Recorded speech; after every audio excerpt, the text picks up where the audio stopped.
मेहता का उल्टा चश्मा। क्लब हाउस गेम, जहां आप खेल सकते हो 50 से ज्यादा 1 मिनट के गेम्स। खेलो और लीडर बोर्ड पर रैंक करो। क्लब हाउस गेम डाउनलोड करो आज ही। मैं आत्माराम तुकाराम भिड़े, गोकुलधाम सोसाइटी का एकमेव सेक्रेटरी, अपने सेक्रेटरी पद से त्याग पत्र दे दूंगा।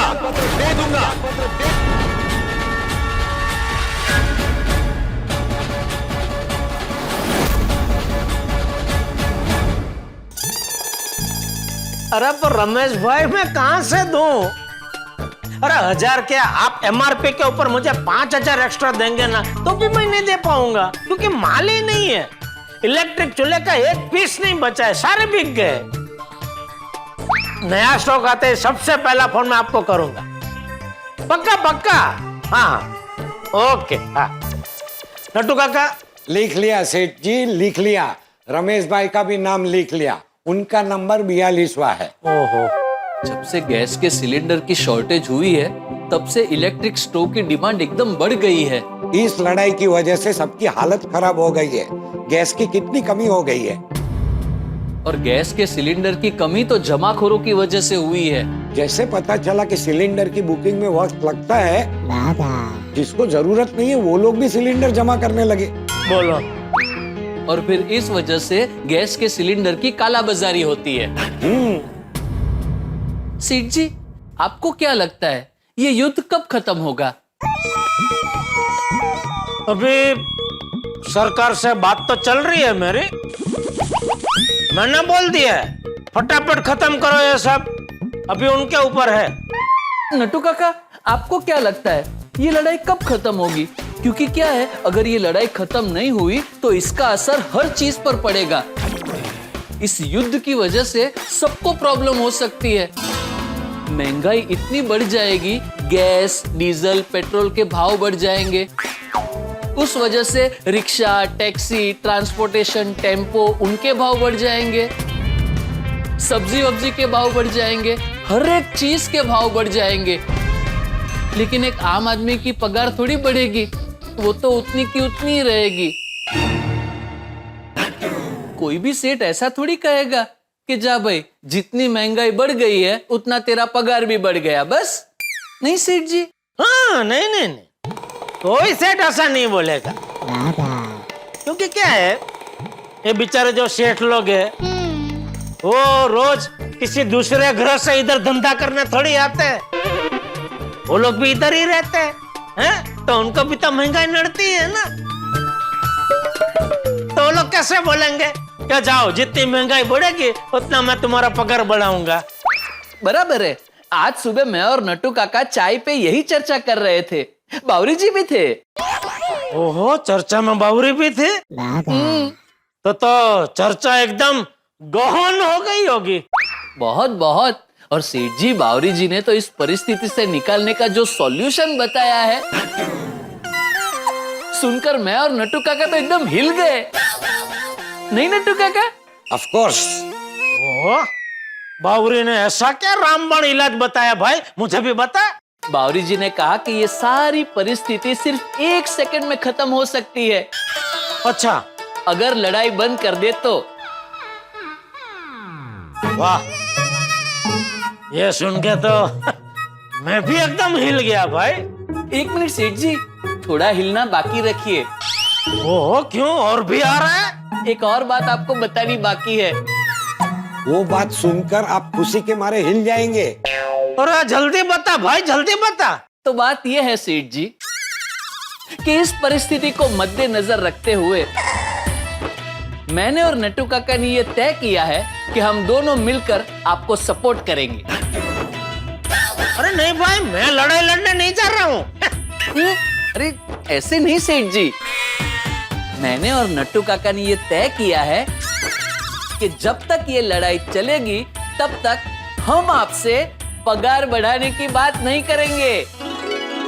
बराबर ना नट्टू काका? Of course. नहीं, ये नहीं हो सकता। नहीं सेठ जी प्लीज। सेठ जी, एम्प्लॉइज का भी फर्ज होता है कि ऐसी परिस्थिति में वो अपने सेठ जी को सपोर्ट करे। वो बराबर है, लेकिन तू जो कह रहा है ना वो वाजिबी नहीं है बेटा। सेठ जी प्लीज ना। अरे बेटा, पहले मेरी पूरी बात तो सुन ले। नहीं, मैं कुछ नहीं सुनूंगा, कुछ नहीं सुनूंगा। नट्टू काका, आगा बोलने दे सेठ जी को। बोलिए। देख तू जो कह रहा है वो इसलिए वाजिबी नहीं है क्योंकि क्या है कि मान ले ये लड़ाई बंद हो गई, लेकिन उसका जो असर है वो तो लंबे समय तक रहेगा। तो जब तक सब कुछ एकदम नॉर्मल नहीं हो जाता तब तक आप लोग पगार बढ़ाने की बात मत करना, ऐसा कह रहा था मैं।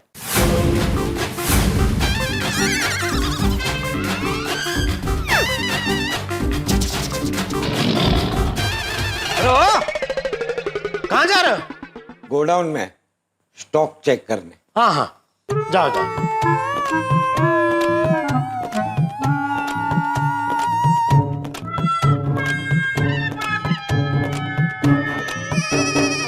गोडाउन में ही गए। बोलो बोलो, फरियादी राम तुकाराम भिड़े जी।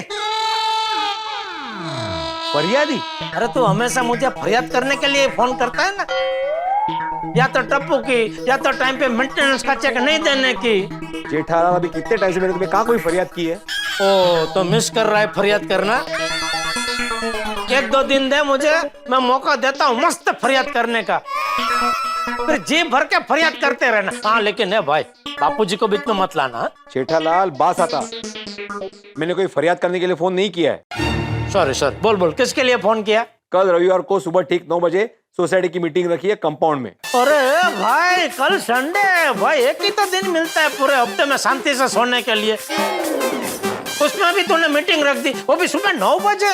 अब फरियाद कौन करे जेठालाल? कल ठीक 9 बजे आ जाना, कल की मीटिंग बहुत इंपॉर्टेंट है। क्यों? कल मीटिंग में मैं सबके सामने रेजिग्नेशन देने वाला हूँ। रेजिग्नेशन, त्याग पत्र। कल मीटिंग में सबके सामने अपने सेक्रेटरी पद से मैं इस्तीफा देने वाला हूँ। अच्छा 12?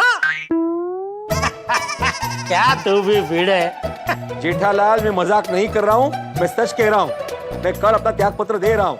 मैं मान ही नहीं सकता भाई, क्योंकि तेरा और सेक्रेटरी पद का रिश्ता ऐसा है जैसे मोबाइल और चार्जर, जैसे मैं और जलेबी फाफड़ा, जैसे सोटी और पार्टी साटी, जैसे अय्यर भाई और भाग्य चाइनीज बनने का।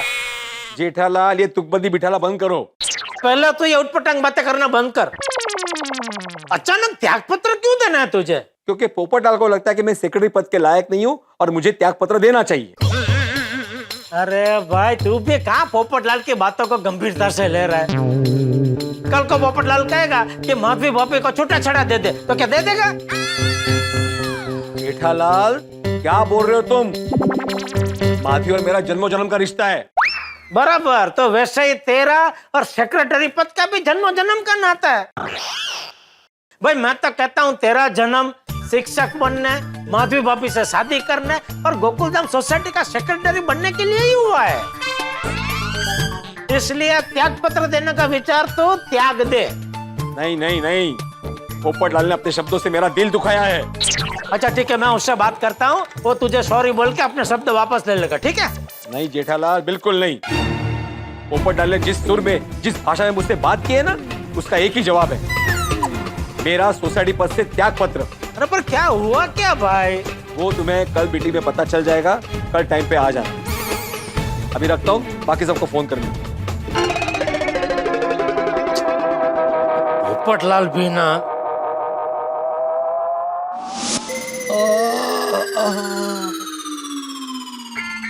कौन है? भिड़े होगा तो उठाऊंगा ही नहीं। जेठालाल, बोलो जेठालाल। अरे पोपटलाल, ये तुम्हारे और भिड़े के बीच में क्या हुआ है भाई? ये भिड़े की वजह से आज मेरी दुनिया हिल गई। अच्छा, अभी उसका फोन आया था तो उसकी बातों से तो ऐसा लग रहा था कि तुम्हारी वजह से उसकी दुनिया हिल गई है। आ गया फोन उसका? क्या बुराई कर रहा था मेरी? अरे भाई कोई बुराई नहीं कर रहा था, वो कह रहा था कि तुम चाहते हो कि वो सेक्रेटरी पद से त्याग पत्र दे दे। हाँ बराबर है। अरे क्या बराबर है भाई? त्याग पत्र मांगने जैसा क्या किया उसने? अरे भिड़े आलसी हो गया है, सोसाइटी के कामों में लापरवाह हो गया है। पोपटलाल, हो ही नहीं सकता भिड़े सोसाइटी के काम में आलसी और लापरवाह हो जाए, ये बात मैं मान ही नहीं सकता। अरे मैं कह रहा हूँ मानो, मान लो मेरी बात। भिड़े लापरवाह हो गया है। अच्छा, क्या लापरवाही की उसने? तुम कल सुबह सोसाइटी की मीटिंग में आना, तुम्हें सब पता चल जाएगा। अरे ना भिड़े बता रहा है ना पोपटलाल बता रहा है। आखिर क्या हुआ क्या उन दोनों के बीच में? मेहता साहब से पूछता हूँ, शायद उनको पता हो। हाँ बोलो जेठालाल। अरे क्या बोलो जेठालाल, क्या हुआ भाई? अभी ये क्या नया लफड़ा कर दिया? मैंने कौन सा लफड़ा कर दिया? अरे आपने नहीं तो ये पोपटलाल और भिड़े ने।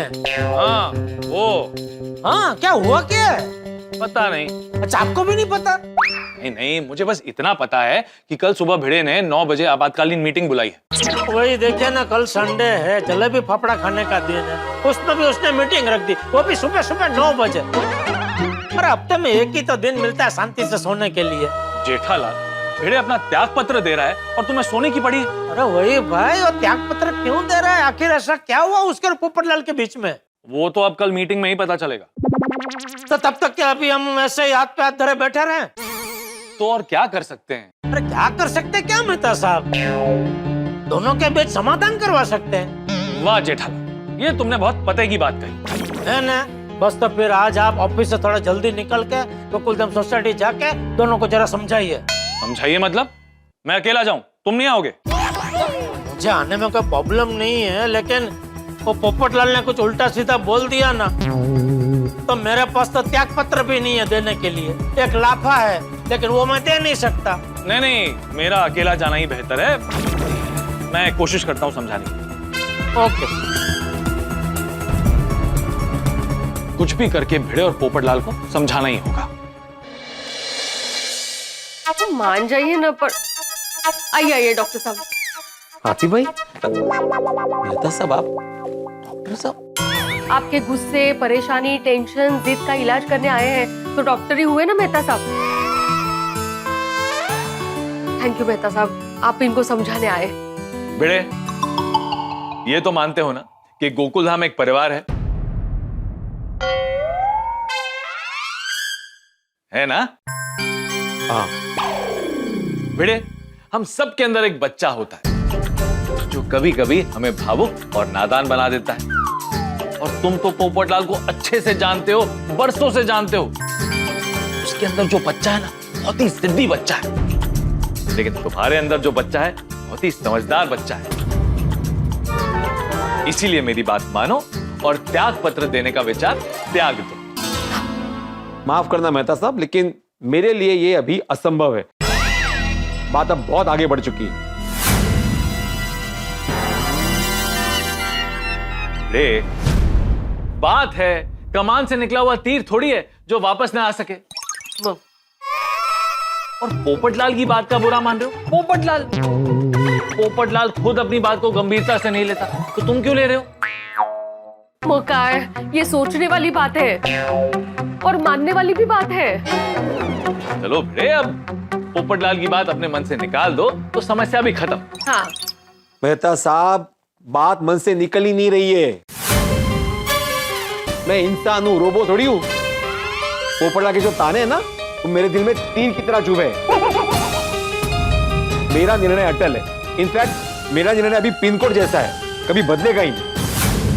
भिड़े, किसी भी बात को पिन कोड की तरह नहीं, एड्रेस की तरह लेना चाहिए। जरूरत पड़ने पे बदल सको। मेहता साहब, पोपटलाल ने मुझे बहुत अनाप शनाप बोला है। आप जानते नहीं, आप थे नहीं ना वहां पे।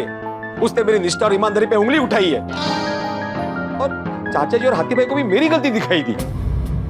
अगर तुम उनकी जगह होते तो शायद तुम भी यही करते।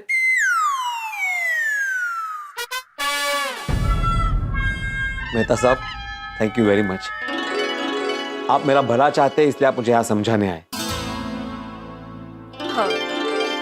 लेकिन ना मैं अब रुकूंगा, ना ही झुकूंगा।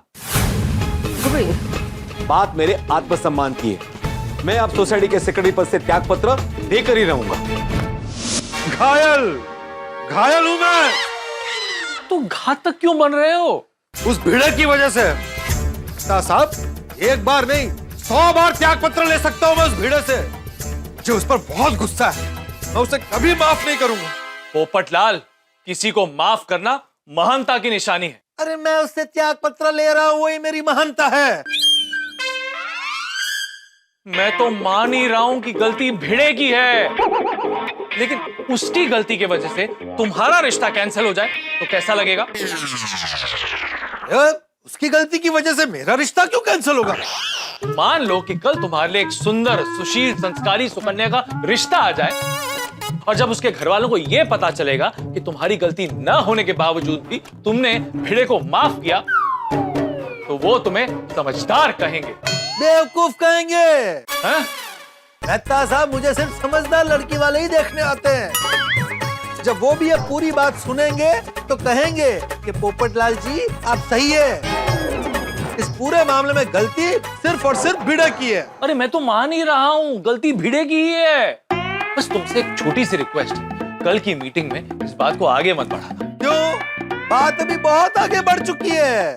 इस सच की लड़ाई में मैं अब पीछे नहीं हट सकता। हाँ, लेकिन कल की मीटिंग में अगर भिड़े पीछे हटकर अपनी गलती मान लेता है और हम उसे त्याग पत्र न देने के लिए मना लेते हैं, तो तुम भी मान जाना। मेहता साहब, मैं जिंदगी भर आपकी सारी बातें मानूंगा, सिर्फ 2 बातों को छोड़कर। कौन सी 2 बात? एक, अगर आप मुझे कहेंगे कि पोपटलाल शादी मत करो तो मैं नहीं मानूंगा। दूसरा, आप कहेंगे कि भिड़े को माफ कर दो तो नहीं मानूंगा।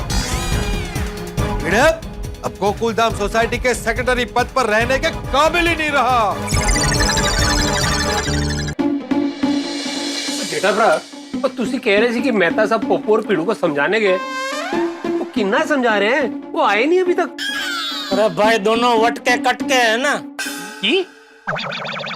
अरे भाई, पोपटलाल और भिड़े दोनों में से कोई भी आसानी से टस से मस होने वाले में से नहीं है ना, इसलिए टाइम तो लगेगा। वो आ गए मेहता साहब। ओ मेहता साहब, छेती आओ यार। क्यों होया? मान गया जेठालाल? जेठालाल? अरे सॉरी पोपटलाल। क्या सोच रहे थे मेरे बारे में अय्यर भाई? अरे नहीं जेठालाल, मैं तुम्हारे बारे में कुछ नहीं सोच रहा था। वो क्या है ना, दोनों नाम में लाल है, इसलिए हमारे को कंफ्यूजन हो गया। अच्छा नेता भाई साहब चुप क्यों हो? कौन नहीं माना? दोनों, न भिड़े न पोपटलाल, दोनों के घर जाके दोनों को मनाने की कितनी कोशिश की, लेकिन भिड़े अपना त्याग पत्र देने की जिद कर रहा है और पोपटलाल उसका त्याग पत्र लेने की जिद कर रहा है। अरे यार, ये दोनों मेरा कल का रविवार बिगाड़ के ही रहेंगे। दोनों बहुत गुस्से में। भिड़े मास्टर को समझाने की मैंने भी कोशिश की थी, पर उसके आत्मसम्मान को बहुत ठेस पहुंची है। उसे त्याग पत्र देना ही है। पोपटलाल बिना। अय्यर भाई, आप अर्जेंट पोपटलाल के लिए एक टोपी बनाइए। टोपी? टोपी? जेठालाल, मैं साइंटिस्ट हूँ, टेलर नहीं हूँ। हाँ मालूम है भाई, इसलिए तो आपको बोल रहा हूँ, क्योंकि मैं जो टोपी बनाने का कह रहा हूँ ना, वो टेलर बना ही नहीं सकता है, उसके लिए साइंटिस्ट ही चाहिए। मतलब ऐसे कैसे? मैं एक ऐसी टोपी बनाने का कह रहा हूँ अय्यर भाई कि वो टोपी मान लो पोपटलाल ने पहनी और अगर उसको गुस्सा आने वाला हो तो टोपी में लाइट ऐसे झबुक झबुक झबुक होने लगे और सायरन बजने लगे। उससे क्या होगा? उससे ये होगा कि पोपटलाल जिससे बात कर रहा होगा उसको पता चल जाएगा कि इसको भी गुस्सा आने वाला है, तो वहां से भाग जाएगा। तो पोपटलाल गुस्सा किस पे करेगा? अपने आप पे। जेठालाल, तुम्हारा आइडिया तो अच्छा है, लेकिन प्रैक्टिकली ये पॉसिबल नहीं है। अरे अय्यर भाई, क्या फायदा इतनी पढ़ाई करके साइंटिस्ट बनने का? जेठालाल, तुम तो पढ़ाई का बाला ही मत। ओ अय्यर भाई, जेठालाल, भिड़े और पोपटलाल का झगड़ा कम है कि आप दोनों शुरू हो गए। ओ हाँ, ठंड पाओ। ये लीजिए, ठंडा ठंडा सोडा पीजिए। हाँ ठीक है, लीजिए मेहता साहब।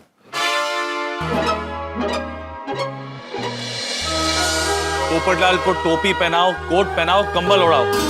पोपटलाल अपना गुस्सा कंट्रोल कर ही नहीं सकता। वो शादी नहीं हुई ना, इसलिए।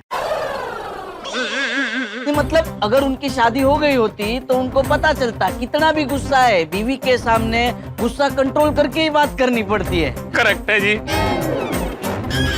ओहो, मतलब रूपा भाभी। नहीं नहीं, हमारे परिणीत जीवन में ऐसा कोई प्रॉब्लम नहीं है। तो ये तो मैं इन जनरल बात कर रहा हूँ। अच्छा अच्छा। तो यारो, अब ये पीड़ू और पप्पू के सियाप्पे का क्या करें? वो तो अब कल की मीटिंग में ही पता चले। कल मीटिंग में बहुत बड़ा हंगामा होगा। आपने बड़े भाई से को समझाया कि नहीं? समझाया, पर ये है कि माने ही नहीं। माधवी भाभी, आपको ना भिड़े भाई को सोडा पीने भेज देना चाहिए था। पुरुष मंडली पोपट भाई और भिड़े भाई को मिलके समझा देते थे। मैंने बोला इनको सोडा पी कर आइए, दोस्तों को मिलकर आइए, पर ये है कि मान ही नहीं रहे हैं। मतलब भिड़े भाई परेशान हैं और बहुत गुस्से में हैं।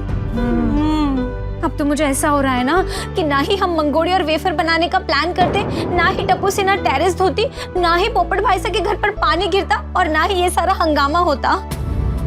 जब झगड़ा होने वाला होता है ना तो किसी भी वजह से हो जाता है। माधवी भाभी, तुमने શું લાગે આજે રાતના जो भिड़े भाई चैन थी सोई गया तो कल सुबह उठ के क्या उनका मन बदलेगा? मतलब वो अपना रेजिग्नेशन देने का डिसीजन बदल देंगे? दर्शकों, अगर मेरा बस चलता ना तो मैं भिड़े के सोसाइटी के सेक्रेटरी पद के त्याग पत्र को ऐसे ही फाड़ देता, और अगर मेरे पास कोई मंत्र होता ना तो उसे बोलकर मैं भिड़े और पोपटलाल के दिमाग से इस त्याग पत्र की बात को मिटा देता। पर नहीं, ये चमत्कार नहीं होने वाला। पता नहीं कल की मीटिंग में क्या होगा, लेकिन जो भी धमाल होगी उससे आपके चेहरे पे हंसी बेमिसाल होगी। तो कल आप ठीक 8:30 बजे हमारी मनोरंजन की मीटिंग में जरूर आइएगा। दर्शकों, मुझे तो कल की मीटिंग की बहुत टेंशन हो रही है, लेकिन यहाँ पर जितना टेंशन, आपके घर पे हंसी का उतना ही पेंशन। तो आगे क्या होगा ये जानने के लिए देखते रहिए तारक मेहता का उल्टा चश्मा। देखते रहिए, हंसते रहिए।